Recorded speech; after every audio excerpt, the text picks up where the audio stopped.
Gabrielle, peux-tu nous présenter ton parcours en patinage de vitesse? Oui. Mais moi, dans le fond, j'ai commencé le patinage de vitesse vers l'âge de 7 ans. Avant ça, j'avais fait de la gymnastique à Montréal, là, puis ma mère a trouvé que ça faisait pas mal de voyagements, fait qu'elle a décidé de changer de sport comme ça pour se rapprocher un petit peu de ma ville natale, là, de Sainte-Thérèse. Donc j'ai commencé vers 7 ans. Au début, c'était plutôt récréatif, là, apprendre à patiner puis faire des petits entraînements. Puis rapidement, ben, on a aimé la compétition de patinage de vitesse. Avec tout ce qui vient avec. Là. Puis j'ai progressé au travers les années. On a commencé à s'entraîner comme 4 fois semaine avec un peu plus de hors-glace. Puis à peu près vers l'âge de 12-13 ans, j'ai commencé plus au niveau de la compétition provinciale. Puis ensuite, j'ai poursuivi tout mon secondaire, même au cégep. J'ai changé de club, je pense, vers l'âge de 17 ans. Je suis allée comme vers le CRCE, là, qui était comme le centre de développement de patinage de vitesse à Montréal. Et j'ai changé aussi de cégep en même temps. Puis j'ai terminé là, mes années de patinage de vitesse à ce club-là. Puis là, ça devenait des compétitions plutôt nationales. Là. Fait qu'on voyageait pas mal. Puis c'était des compétitions d'une plus belle envergure, je dirais. Marianne, peux-tu me parler de ton parcours en patinage de vitesse à partir du tout début? Ben oui, rapidement. Moi, j'ai commencé, j'avais 10 ans. Je viens de Saint-Félicie, au Lac-Saint-Jean. Fait que c'est arrivé un peu par hasard dans ma vie. Je connaissais pas le sport du tout. La voisine est venue cogner à la maison, était un petit peu en recrutement. Puis nous, on est 4 enfants à la maison. Fait qu'elle a dit, les Saint-Gelais, voulez-vous essayer le patin? Puis ben, on a essayé le patin, puis on adorait ça. Puis moi, ben, j'étais dans le sport pendant 18 ans. J'ai pris ma retraite à 28. Puis j'ai fait 12 ans d'équipe nationale, puis de compétition internationale. Fait que c'est arrivé un peu comme ça. T'sais, au début, c'était vraiment plus... j'avais du plaisir, j'avais pas vraiment d'objectif. Les Olympiques, j'avais pas vraiment rêvé à ça. Puis c'est arrivé tranquillement, pas vite. À 16 ans, j'ai fait ma première Coupe du Monde, puis c'est là que j'ai voulu être une athlète à temps plein. Samuel, peux-tu nous parler de ton parcours sportif en patinage de vitesse? Donc, parcours sportif, j'ai été au club de Sainte-Julie pendant un bout. J'ai parcouru un peu de club Sainte-Julie-Longueuil. Après ça, été à Montréal International, qui était comme un centre de développement à ce moment-là, qui est devenu le CRCE.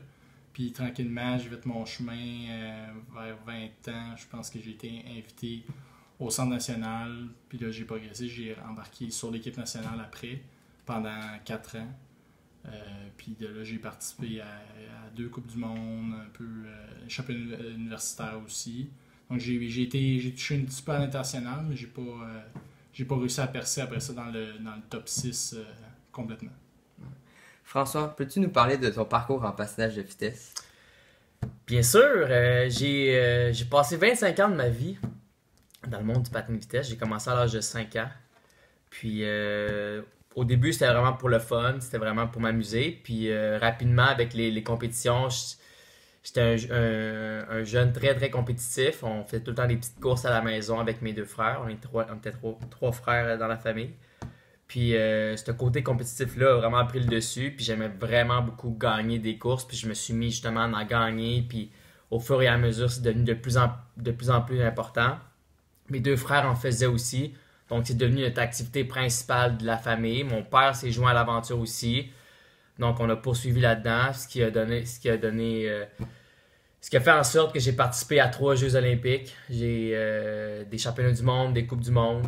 Donc, j'ai passé 12 ans sur la scène internationale, puis j'ai tout récemment pris ma retraite en mars dernier de ce magnifique sport où j'ai eu beaucoup de plaisir.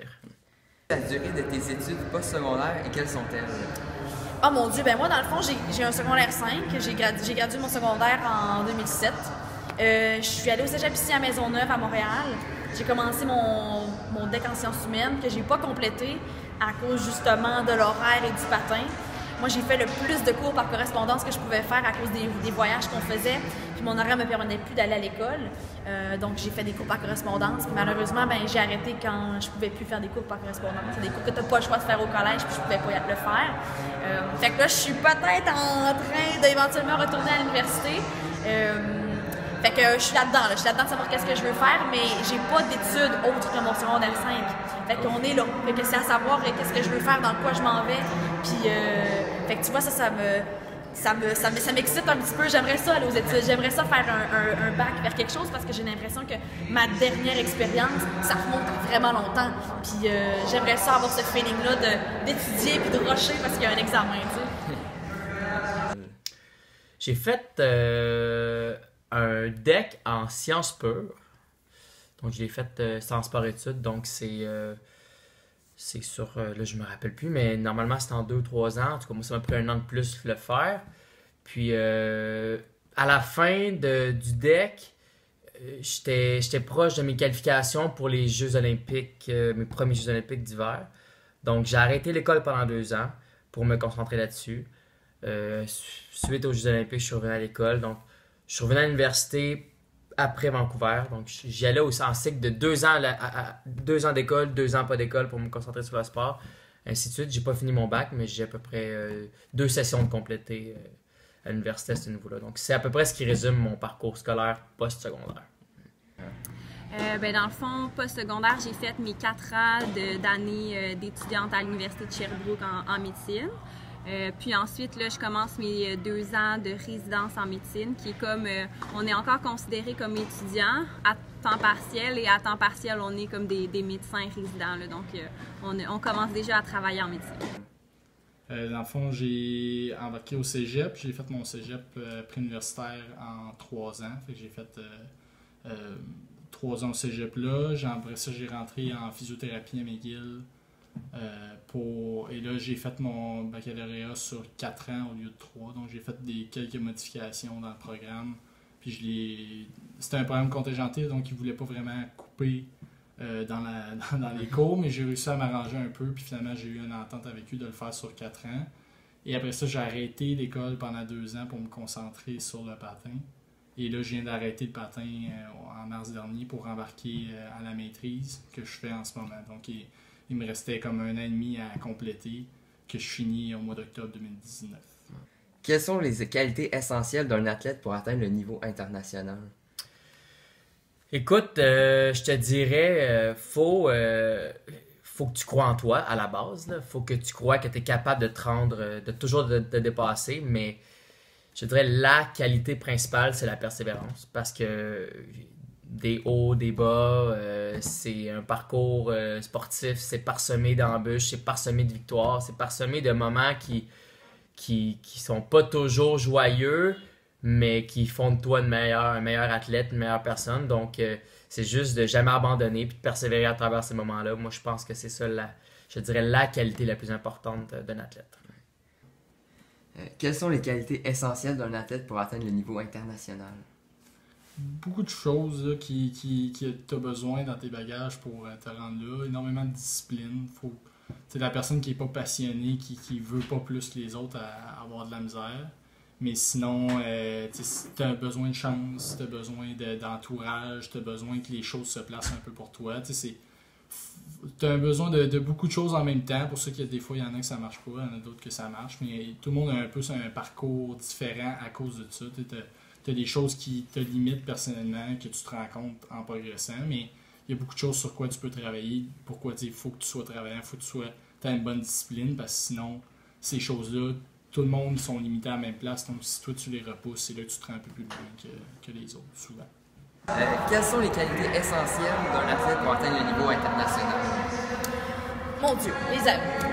Je pense que chacun a ses propres qualités, dans le sens que... Mais c'est sûr qu'il y en a qui prédominent. Là. Ça prend de la persévérance, ça prend, de la patience, parce que c'est tellement exigeant qu'est-ce qu'on fait, puis c'est sûr qu'on va pas réussir du premier coup à faire, puis à être bon, puis ça prend de la détermination, ça prend aussi une orgueil dans un sens, parce que il faut accepter tout plein de choses, il y a bien des qualités que tous les athlètes ont, mais en bout de ligne, je pense que ça vient de la passion. T'sais, si t'aimes qu'est-ce que tu fais, et là, la qualité première, c'est que tu es passionné de ce que tu fais. Moi, j'étais passionnée de patinage de vitesse. Fait que ça faisait qu'au quotidien, ce qui peut être difficile, les qualités, les défauts, peu importe, moi, je les voyais pas nécessairement comme ça. Mon quotidien, c'était de m'amuser puis d'aller apprendre sur la glace. Puis c'est ce qui fait la grosse différence, j'ai l'impression. Quelles sont les qualités essentielles d'un athlète pour atteindre le niveau international? Je pense pour atteindre un niveau international, ça prend un certain talent de base. Je pense qu'il faut avoir quand même des atouts génétiques, physiques qui nous permettent d'avoir déjà une petite longueur d'avance. Mais je pense que ça fait vraiment pas tout, là. Ce qui fait vraiment la différence pour se rendre loin, je pense que c'est vraiment la persévérance, la détermination. On le voit souvent jeune, les athlètes Les athlètes qui ont beaucoup de talent se démarquent là, très, très jeunes. Puis c'est pas nécessairement des athlètes qui poursuivent très longtemps. Puis c'est les athlètes qui continuent à persévérer, à s'entraîner fort, qui progressent et qui ça leur permet là, de faire des compétitions internationales. Quelles sont les difficultés de s'entraîner beaucoup et d'étudier à temps plein en même temps? Ça, c'est un bon défi. Je pense que la réalité là, scolaire et sport, quand tu arrives à un certain niveau, faut que tu aies un peu de facilité à l'école. Quelqu'un qui a des difficultés à l'école, ça devient vraiment plus compliqué. Faut que tu sois capable d'y aller par toi-même. Moi, ce qui m'a aidé, c'est que souvent, je faisais j'allais un petit peu mon cours, mais je regardais plus, je lisais le livre, je lisais les notes, je le faisais par moi-même, puis ça me permettait d'être ailleurs en même temps. Donc, c'est faisable. La réalité, c'est que c'est pas toujours exactement idéal et que tout le monde peut y arriver. Je pense qu'il y a une manière de pousser dans les deux domaines en même temps, mais malheureusement, c'est aussi compliqué par moment. Donc, les difficultés, des fois, c'est juste l'horaire. L'horaire peut être extrêmement compliqué à gérer. Moi, j'avais un programme qui n'avait pas beaucoup, pas tant que ça d'heures à l'école, arrivé jusqu'à la 3e année, que là, j'ai dû faire des modifications, mais ça me permettait de quand même jumeler les deux.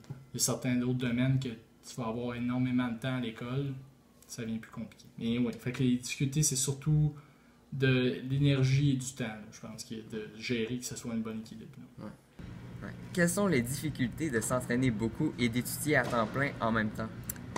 Il y en a plusieurs, mais en même temps, ça a beaucoup de... Tu sais, un et l'autre, là, ça se complète beaucoup. Là. Par exemple, quand on étudie longtemps, on a besoin de faire des pauses puis aller s'entraîner. Là, je pense que c'est une des bonnes façons de remettre son cerveau un peu à zéro, à intégrer toutes les informations qu'on a étudiées pendant la journée, puis d'après recommencer puis être un peu plus concentré. En même temps, quand on étudie dans des gros programmes comme la médecine, par exemple, on a souvent moins de temps de faire des siestes, moins de temps de se reposer. Le sport et les études, ça prend vraiment beaucoup de temps aussi dans la vie d'un étudiant athlète. Là. Ça fait que souvent, il faut faire des choix, peut-être un petit peu moins de sorties. Le social, on le fait plutôt dans les activités sportives et moins à l'extérieur. Moins de parties les vendredis soirs, moins de sorties la fin de semaine. Fait que c'est sûr que ça a quand même un impact là, sur toute une vie. Là. La difficulté que moi je trouvais, c'est que j'avais de la misère à mettre mon énergie dans les deux. Fait que j'avais l'impression qu'il fallait que je fasse 50-50, que j'étais 50% au patin puis 50% à l'école pour vraiment réussir. Puis malheureusement, moi je suis pas quelqu'un qui est hyper doué à l'école. Fait que j'avais l'impression que j'étais négligente parce que je faisais pas les choses correctement. Fait que c'est pour ça que j'avais décidé de prendre des cours aussi par correspondance, parce que je me disais au moins je vais vraiment être sur la glace en temps réel tout le temps, puis je vais faire mes études par moi-même à la maison, je fais ma lecture, mes choses comme ça, tu sais. Mais c'est difficile parce que c'est ça, tu sais, il faut vraiment que tu combines ton temps, tu combines les deux, tu jumelles, puis ça peut être un super de bon à côté aussi, tu sais. Moi, il y avait des gens qui me disaient qu'ils aimaient ça parce que justement, ça les faisait sortir un peu de leur cadre d'entraînement, ça les faisait passer à autre chose. Fait qu'il y a clairement un positif à aller chercher. Moi, malheureusement, j'avais de la misère à bien combiner les deux, tu sais. Quelles sont les difficultés de s'entraîner beaucoup et d'étudier à temps plein en même temps? C'est de gérer l'horaire. Hein. C'est quand on va à l'école, je me rappelle du secondaire, puis même au cégep, c'est de gérer un horaire complet d'école. Puis à ça, il y a 2 entraînements par jour. Peut-être un plus jeune, mais éventuellement 2 quand tu es rendu à un niveau plus important. Donc, c'est de gérer l'horaire, gérer... de bien expliquer, d'avoir une belle collaboration avec les professeurs aussi. Là. Moi, c'est ça ma clé, c'est que d'entrée de jeu, j'expliquais mon cas, puis avec les programmes Sport Études, c'est de plus en plus facile à collaborer avec les professeurs. Donc, c'était vraiment d'avoir une bonne base, une belle relation, puis d'être sérieux dans ce qu'on fait, parce que c'est sûr que c'est difficile de pouvoir demander ces permissions-là ou de reporter des examens ou des trucs du genre si t'es pas sérieux à l'école et au patin. Donc, c'est vraiment de mettre de sérieux puis d'apprendre à bien gérer son horaire, son emploi du temps. Ouais. Comment tu fais pour grandement performer dans le sport tout en travaillant fort à l'école sans renoncer au sport ou aux études? Moi, j'ai quand même eu la chance d'avoir des parents modèles. Là. Ma mère est professeure d'éducation physique, mon père est médecin. Puis j'ai toujours su que je voulais aller en médecine. Fait que déjà, quand on a un objectif, c'est plus facile. Ça a quand même été difficile parce que au secondaire, je n'étais pas quelqu'un qui avait des notes extraordinaires. Là. Je dirais que je me tenais la moyenne peut-être un petit peu en bas. Puis j'avais vraiment mon rêve numéro 1 là, avant le sport, c'était vraiment d'être médecin plus tard. Fait qu'il a fallu vraiment, vers la fin de mon secondaire, que je fasse beaucoup de rattrapage, aller le midi là, dans les aides aux devoirs, les aides à l'étude, même au cégep, pour essayer vraiment d'aller chercher le plus possible au niveau scolaire, pour me permettre là, de ne pas avoir de remords une fois que je faisais mon sport, de me dire, si j'avais moins fait de sport, moins de compétition loin, j'aurais peut-être pu avoir des meilleures notes. Fait que ça, je pense que c'est important. Je pense qu'on a beaucoup de pouvoir en tant qu'étudiant d'aller chercher des ressources pour essayer d'avoir plus de facilité à l'école, là, puis peut-être performer encore plus. Ça répond-tu à ta question? Oui. Oui? Okay. Ben, tu sais, moi, dans un sens, j'ai un peu renoncé à mes études. Tu sais, j'ai pas eu le choix à un certain moment de justement voir qu'est-ce que pour moi c'était le mieux. Puis, moi, malheureusement, quand j'ai décidé de. Ben, malheureusement, tu sais, je veux dire, je dis ça comme si c'était une mauvaise décision, mais je suis en pleine. Je suis très consciente de ce que j'ai fait, puis je ne regrette pas du tout d'avoir mis les études de côté, parce que j'avais l'impression que pour les études, je pouvais y revenir. Tandis que de vivre mon rêve d'être une sportive, d'être une olympienne, je pouvais pas le revivre. Si je mets ça sur le côté, puis j'essaie de revenir dans 6 ans, ben je pense pas que j'aurais eu la carrière que j'ai eue en ce moment. Tandis que mes études, je peux avoir 42 ans puis retourner aux études. Fait que je trouvais que c'était correct de mettre ça un peu, mes études sur le côté, puis vraiment me concentrer là-dessus. Puis moi, c'est ça, comme j'ai dit, c'est important que je fasse vraiment, que je vive ça, que je vive mes jeux, que je vive ma carrière vraiment de patineuse. Puis après ça, pour vraiment rien regretter, fait que, puis pour être à 100% sur la glace, moi, je peux pas avoir un entre-deux. Puis de faire, OK, peut-être que non, ça me prenait, il faut que je sois 100% dans une tâche, puis j'ai décidé de choisir mon sport. Écoute, je pense que, comme je viens de répondre, j'ai réussi à trouver une manière de bien gérer, mon horaire. Parce que moi, quand j'ai commencé mon secondaire, j'étais à Sainte-Julie, j'allais au secondaire à Sainte-Julie, j'étais pas en sport-études. Puis là, j'avais de la misère. Puis il y a des moments que j'ai eu le goût d'abandonner parce que je finissais l'école à 4 heures environ. Puis après ça, ben, j'allais au club élite à Montréal. Donc, je déposais mon sac à dos, j'embarquais dans la voiture, on allait à Montréal s'entraîner. Puis je revenais à 8-9 heures le soir, mais mes devoirs n'étaient pas faits. Fait que, veux pas, j'avais du retard ou c'était plus dur pour moi d'arriver surtout à l'école. Mais à un moment donné, là, le sport-études est embarqué. Donc là, j'ai eu le temps de pouvoir faire mes devoirs. C'est juste je faisais quelque chose pour une raison. J'avais vraiment envie de me rendre loin dans le sport. Puis j'avais envie de bien réussir à l'école. C'est une envie pour moi de performer dans les deux domaines. Donc, j'essayais de bien faire les choses sérieusement. Puis je me plaisais là-dedans.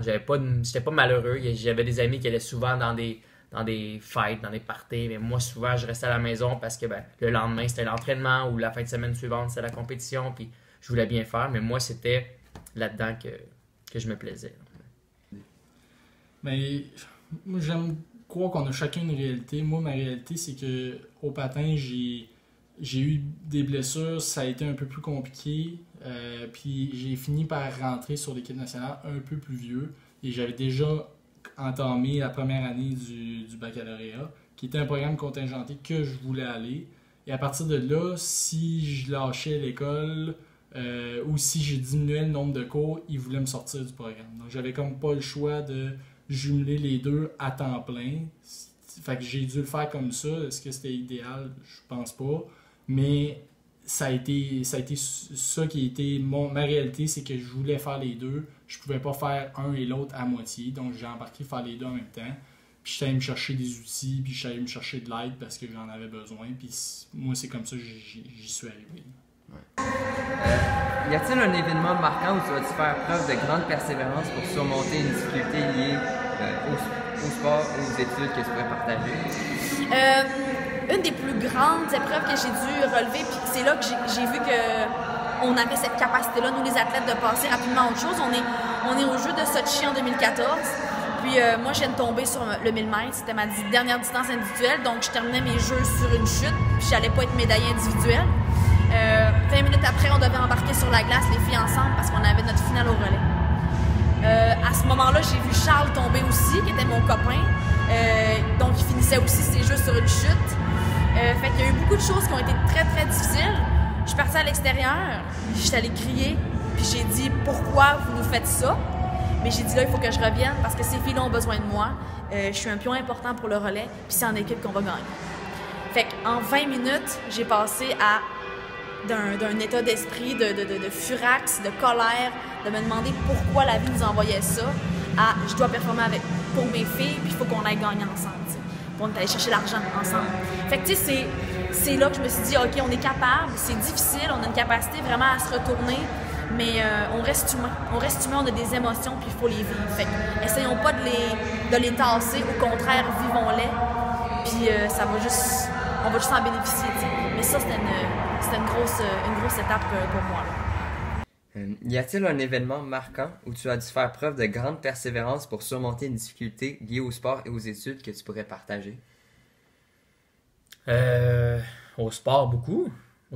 Mais je dirais, la plus grosse épreuve que j'ai vécue dans le sport, c'est j'ai eu un accident de la route suivant Vancouver. Donc, l'été qui a suivi les Jeux de Vancouver. C'est un accident qui impliquait des blessures internes. Donc, j'ai été vraiment à l'extérieur de l'entraînement pendant quelques mois. Puis là, j'ai trouvé ça dur parce que là, je voyais le retard que je prenais sur les autres. Mais j'ai juste pris le temps de prendre un peu de recul pour voir.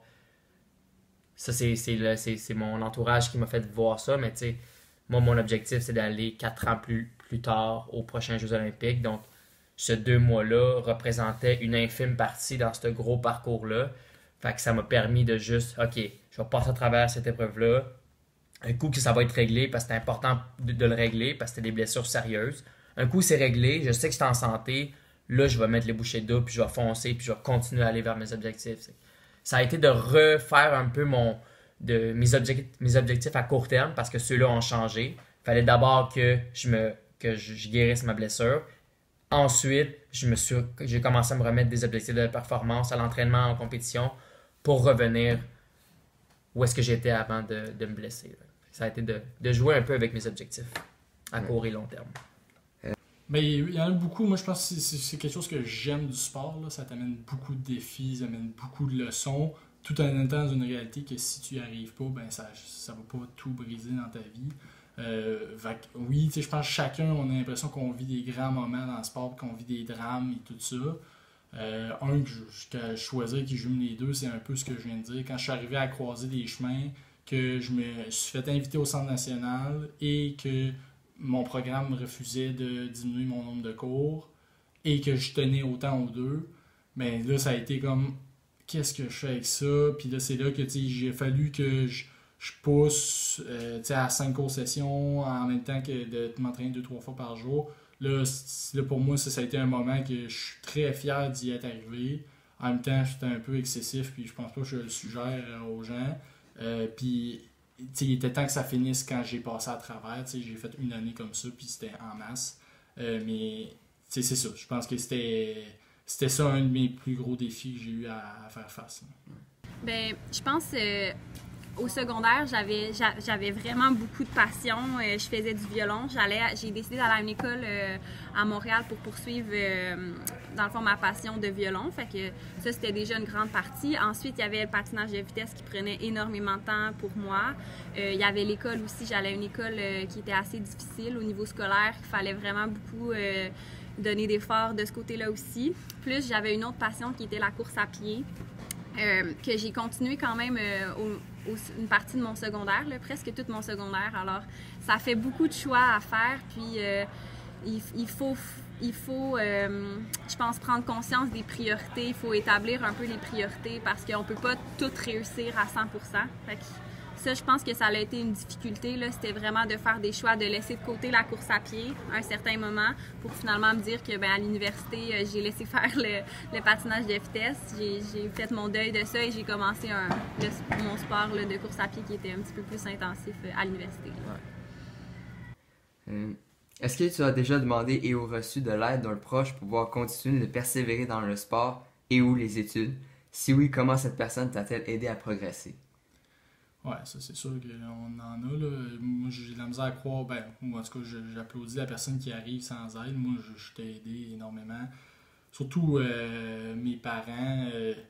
Tu sais, financièrement, j'avais un peu d'appui du gouvernement pour m'entraîner rendu là. Mais même à ça, tu sais, je sais pas trop comment j'aurais géré nourriture, c'est niaiseux. Mais moi, tu sais, je partais à 7h le matin, puis je revenais à 8h30 chez nous le soir.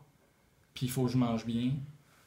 Fait que moi, j'arrivais à la maison, puis j'allais me coucher, puis je me réveillais le matin, puis j'avais mes 2 repas avec toutes mes affaires, puis ma petite maman m'avait tout préparé, puis j'étais un petit bébé gardé. Fait que c'était oui, tu sais, juste ça, je pense que je serais viré fou, j'aurais mangé des sidekicks toute ma journée, fait que j'aurais jamais réussi à toffer sans ça. T'sais, j'avais besoin d'appui comme ça, mes parents ils me posaient pas de commentaires du fait que j'étais jamais à la maison, puis que je faisais juste comme prendre un peu de leur aide puis partir le lendemain à chaque fois. T'sais. Fait que ça a été beaucoup d'aide. Il y a quand même, à l'entraînement, tu as besoin d'aide pour qui ajuste un peu l'entraînement pour toi. À l'école, tu as besoin moi, quand ils ont fini par modifier le programme, ça m'a aidé énormément. Avant, ils m'ont pas aidé, mais ils ont accepté à un moment donné. Moi, j'ai eu la chance d'avoir beaucoup de personnes, de très bonnes personnes autour de moi qui m'ont aidé dans toute mon ascension, mais c'est sûr qu'il y a des pions qui sont plus importants. Tania Vissan en est un. Tania Vissan, c'est une patineuse avec qui j'ai patiné pendant quelques années, qui s'est révélée être mon mentor. Fait que Tania, même quand elle a pris sa retraite en 2010, elle a été présente pour moi les 8 ans qui ont suivi, quand moi j'ai continué dans ma lancée puis dans ma carrière. Puis Tania, c'était le genre de personne avec qui il n'y avait pas de tabou, il n'y avait pas de mauvaises discussions, il n'y avait pas non plus de mauvais moments, on se parlait de tout, puis encore maintenant on se parle de tout, on est tous les deux des retraités, mais on se parle de nos vies, puis on se parle de n'importe quoi, puis c'est ce qui est bien, c'est de se sentir confortable et à l'aise avec quelqu'un, puis Tania, c'est quelqu'un qui m'a jamais jugé, mais qui avait toujours le bon mot pour moi, puis c'était pas quelqu'un qui me flattait dans le sens du poil, mais c'était quelqu'un qui me disait ce que j'avais besoin d'entendre, tu sais. Puis on a besoin de ça dans la vie, on a besoin de se faire dire les vraies choses, puis mais elle le faisait avec une capacité, puis une sensibilité qui venait vraiment me rejoindre. Fait que Tania, ça a été pour moi une personne qui a été là à des bons moments, puis que oui, m'a souvent remis les idées en place, puis souvent m'a aidé à passer par-dessus certaines choses. Il y a beaucoup de personnes qui m'ont aidé, mais j'ai toujours eu une personne ressource, là, un mentor que j'appelle de vie en général, autant dans le sport. Ça a été mon coach quand j'étais plus jeune, mais c'est une personne qui était super importante pour moi, puis c'était la personne avec qui je me sentais à l'aise de partager mes problèmes ou mes difficultés, puis il m'aidait à trouver des solutions. Je pense que ça, c'est nécessaire. Peu importe le domaine dans lequel tu es, on évolue tout le long de notre vie, puis c'est le moment le plus formateur, j'ai l'impression, de 15 à 30 ans. Là. Puis si tu n'as personne pour t'accompagner, bien sûr, il y a nos parents qui sont là pour nous donner des conseils. Mais moi, j'avais cette personne-là, surtout au niveau du sport, qui venait vraiment tempérer mes émotions puis me donner des conseils, des judicieux conseils pour me permettre de justement, dans les moments difficiles, de me dire, OK, ben regarde qu'est-ce qu'il y a à court terme, ben pense à ça, puis sinon, à long terme, il y a ça.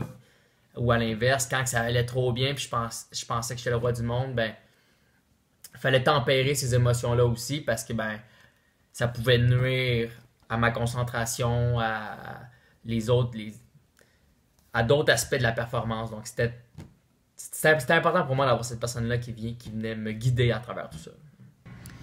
Je pense pas d'avoir eu... Tu sais, j'ai quand même eu de la chance, là. Mes parents m'ont toujours vraiment supporté dans le sport, tant au niveau financier qu'au niveau personnel. Leur présence dans des compétitions, leur voyage, tu sais, c'est beaucoup de voyagement, là. Le patin, là, je me rappelle, c'était des compés à Chicoutimi, à Québec. Fait que je pense qu'au côté-là, j'ai pas eu beaucoup devoir à surmonter là, de grands événements, mais mes parents ont toujours été là pour moi. Là. Fait que je pense que c'est les personnes à qui je dois un petit peu ma réussite dans le sport, là, certainement. Ouais. Est-ce que tu as eu recours à des outils pour réussir plus efficacement tes études et diminuer la charge de travail scolaire?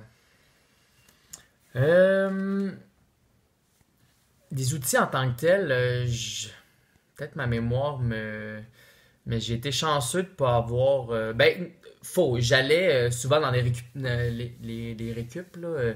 Le soir, on pouvait rattraper des cours si on en avait manqué. Puis j'ai pas eu le choix d'y aller une fois de temps en temps parce que il me manquait de la matière. Je prenais les notes, mettons, d'un ami ou c'est le professeur qui me les donnait. Je les écrivais dans mes trucs, mais des fois, il me manquait un petit peu je la lisais, la leçon, mais j'arrivais peut-être pas à la comprendre 100%, donc j'avais pas le choix d'aller à ces récupérations-là pour pouvoir être au même niveau. Mais sinon, je réussissais, là, surtout avec le programme sport-études, j'arrivais vraiment à faire mon bout de chemin de mon côté puis de mettre les bouchées d'eau de mon côté. Surtout quand on voyage, si on part une semaine, on manque des cours, mais avec tes amis, tu t'aides puis tu essaies d'arriver. Mais sinon, je pense que j'ai été chanceux. J'ai quand même bien réussi au niveau scolaire sans trop avoir besoin de support extérieur. Il y en avait plusieurs. Des outils en tant que tels, je pense que c'est trouver une façon de bien s'organiser. Il faut être 100%. En tout cas, moi, je pense que j'ai vraiment développé au fil des années une manière d'être efficace dans tout ce que je fais, dans mes déplacements, dans mon étude, dans mon sport. Fait que c'est soit utiliser un agenda, avoir vraiment un horaire précis de c'est quoi qu'on veut faire, puis c'est quoi nos objectifs.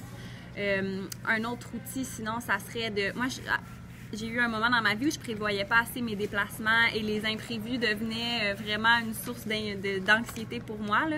Alors, prendre plus de temps, là, arriver plus tôt à l'aréna, partir plus tôt, se laisser le temps d'arriver, de bien s'échauffer, ça a vraiment été un facilitateur pour moi de me laisser du jeu, là, puis pas être tout le temps serré dans le temps.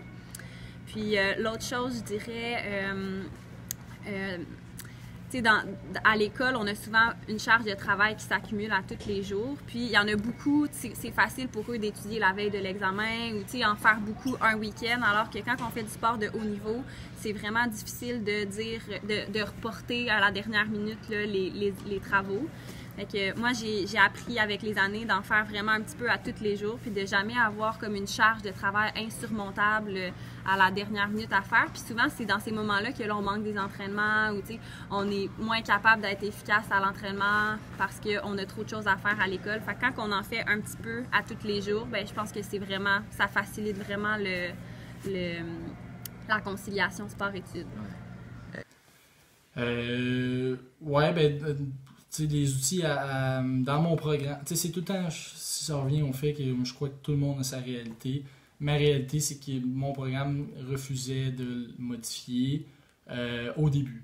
Puis quand un coup que j'avais des pieds bien ancrés dans le programme, je devenais que ils voulaient plus que mon diplôme soit fait. Là, un coup qu'ils ont investi en moi. Là.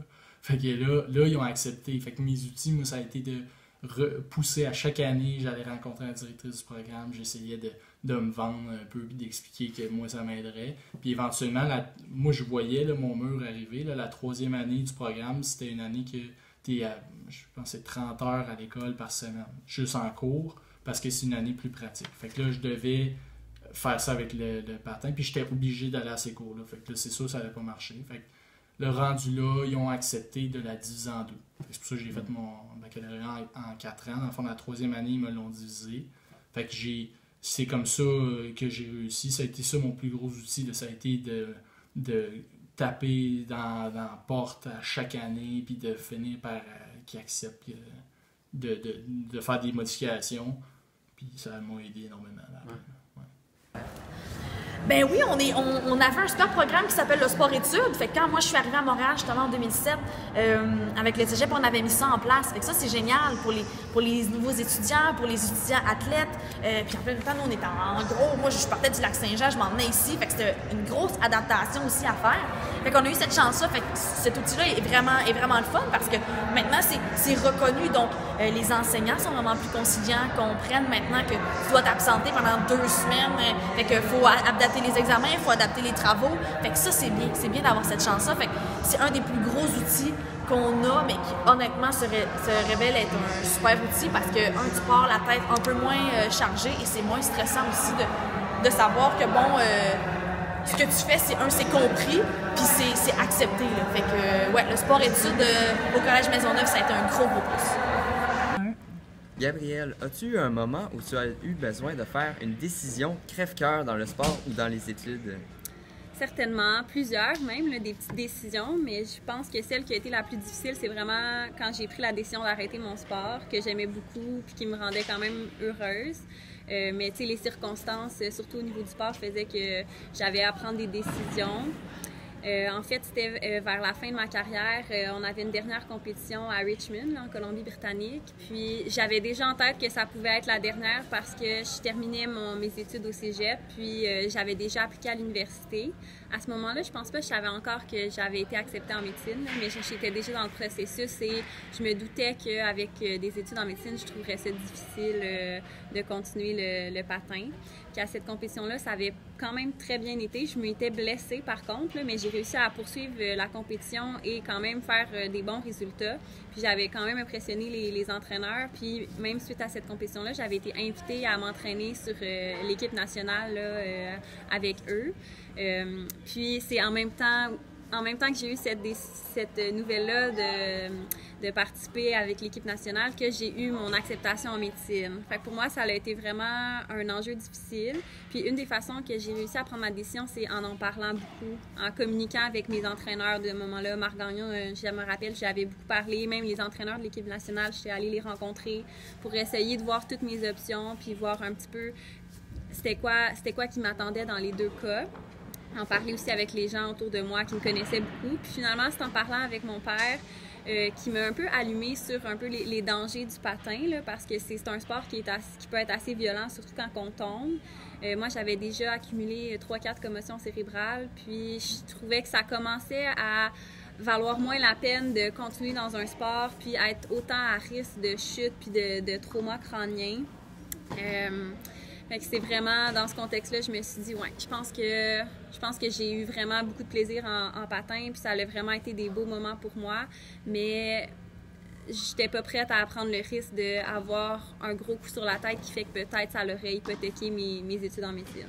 Fait que ça a été une décision qui a pris beaucoup de temps, puis c'est un deuil, hein, arrêter de faire un sport, là, il faut vraiment vivre ça comme un deuil, puis ça se fait pas du jour au lendemain, ça prend du temps. Moi, suivant cette décision-là, je me suis lancée dans la course à pied que j'ai poursuivie toute mon université, puis je suis rentrée dans un sport à l'université qui a comme comblé ce deuil-là, la fin de mon sport. Ouais. As-tu reçu de la pression de ta famille par rapport aux études ou au sport? Pas du tout. J'ai eu la chance, encore une fois, comme je te dis, j'ai des bonnes personnes autour de moi, puis ma famille, c'est vraiment un pion, puis j'ai toujours dit que c'était ma chaîne de vélo, ma famille. Moi, je suis le vélo, mais si ma chaîne a déraille, ben le vélo, il avance pas. Ben, ma famille, c'est ma chaîne. Fait que vraiment, mes parents ont toujours accepté le fait que j'ai décidé d'être une patineuse. Au contraire, m'ont toujours encouragée à faire ces choses-là pour moi, puis de vivre le rêve. On voulait que je finisse mon secondaire 5 au Saguenay-Lac-Saint-Jean. Par contre, ça, c'était non négociable. J'allais finir avec ma cohorte, avec mes amis à la maison. Puis après ça, le cégep, ça allait voir comment ça allait se concrétiser. Mais non, jamais. J'ai toujours eu un soutien conditionnel de mes parents, de mes sœurs, de mon frère qui ont toujours été là.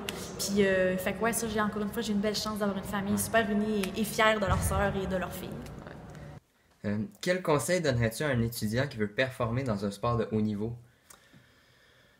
Le conseil là, que je donnerais, en fait, c'est de faire confiance. Aux gens qui t'entourent. Parce que on a tendance souvent à remettre en question. Puis c'est correct de remettre en question. C'est correct de... En fait, c'est surtout correct d'essayer de comprendre qu'est-ce qu'on fait. C'est important de savoir que ce qu'on fait maintenant, ou peu importe les zones d'entraînement qu'on fait, peu importe l'objectif à court ou à long terme, c'est important de comprendre le chemin dans lequel on s'embarque, mais de faire confiance aux entraîneurs, à tes parents, à l'équipe technique, les préparateurs physiques, tout le monde qui vont t'accompagner sont tous là pour t'aider, ils veulent tous te voir réussir. Donc, de leur faire confiance, puis d'embarquer, ils ont tous quelque chose à t'apporter, ils ont tous du positif à t'amener dans ton parcours sportif. Puis, de savoir si ça va être positif ou pas, c'est dans les bras de l'athlète. C'est toi qui vas décider d'en faire du positif ou de ne pas écouter ou que ça devienne du négatif. Donc, la balle est dans ton camp. Mais pour performer dans le sport de haut niveau, trouve-toi une passion. Moi, je pense que c'est la meilleure chose. Si tu aimes ton sport, si tu tripes, après ça, les résultats, est-ce qu'ils vont venir? C'est une autre affaire. Comme moi, je crois qu'il y a beaucoup de chance, il y a beaucoup de choses qui doivent être liées. Mais en même temps, si tu travailles dans un domaine, si tu donnes dans ce sport-là, il y a plein de bonnes choses qui vont arriver. Moi, c'est ce que je crois. Même si tu ne te rends pas aux Jeux olympiques, ces efforts-là ne seront pas perdus. Tu vas avoir appris des leçons, tu vas t'ouvrir des opportunités parce que tu vas avoir rencontré des gens à travers ça. Fait que moi, mon plus gros conseil, ce serait tu as un sport que tu aimes, essaye-le, donne-toi à fond. C'est faisable de le faire en même temps que l'école, essaye-le. Si c'est trop pour toi, tu feras des modifications, mais il n'y a rien qui t'empêche de l'essayer. Je pense que pour un conseil que je donnerais, ça serait de croire en vous, de donner des objectifs que vous aimez. T'sais, on fait du sport parce qu'on aime ça, on a toujours quelque chose qu'on aime. Hein? Soit qu'on y va parce qu'on aime être avec les autres, parce qu'on veut travailler avec notre coach. Fait que je pense qu'il faut vraiment se donner des objectifs qui nous représentent nous, qui ne sont pas les objectifs de notre coach, qui ne sont pas les objectifs de nos parents. Puis travailler fort. Là. Vraiment, là, le sport, je pense que quand on met toutes les énergies, autant à l'extérieur, juste en la préparation mentale, que quand on est sur la glace, par exemple, de vraiment travailler avec son entraîneur, avec les autres patineurs autour de toi pour évoluer dans sa technique, dans son endurance. Puis quand on optimise vraiment tous les entraînements, puis on optimise aussi toutes les ressources qu'on a autour de nous, je pense que ça nous permet vraiment d'aller plus loin. Là. Alors, quel conseil je donnerais? Moi, j'ai l'impression qu'il faut vivre ses passions. Puis il ne faut pas non plus aller trop vite, puis vouloir sauter d'étapes. La vie, c'est bien fait, puis si on a des rêves à atteindre, puis on a des objectifs à atteindre, on va les atteindre. Fait que je pense qu'il faut prendre le temps de vivre qu'est-ce qu'on a à vivre, c'est-à-dire que des fois on voit les gens progresser plus vite que nous, on voit des gens justement qui performent ou on se compare beaucoup. Il faut essayer un petit peu de diminuer ça, de diminuer la comparaison, puis de vivre pour soi, puis de faire les choses pour soi. Puis en bout de ligne, c'est ça qui devient le plus payant, puis c'est ce qui tu te valorises comme ça aussi, tu sais. Fait que moi, mon conseil, c'est ça, c'est de prendre le temps de faire les choses, de vivre qu'est-ce qu'on vit dans ce moment-là, de pas vouloir aller trop vite. Parce que malheureusement, quand on est rendu au sommet, c'est là que la game commence, puis c'est là que c'est le plus dur. fait que je pense que c'est toute cette ascension-là que moi, je me souviens, puis qui a été pour moi les plus beaux souvenirs, tu sais. J'ai des très beaux souvenirs à être en haut, mais malheureusement, la tête, quand t'as une cible sur la tête, là, c'est un petit peu plus stressant, puis c'est moins plaisant.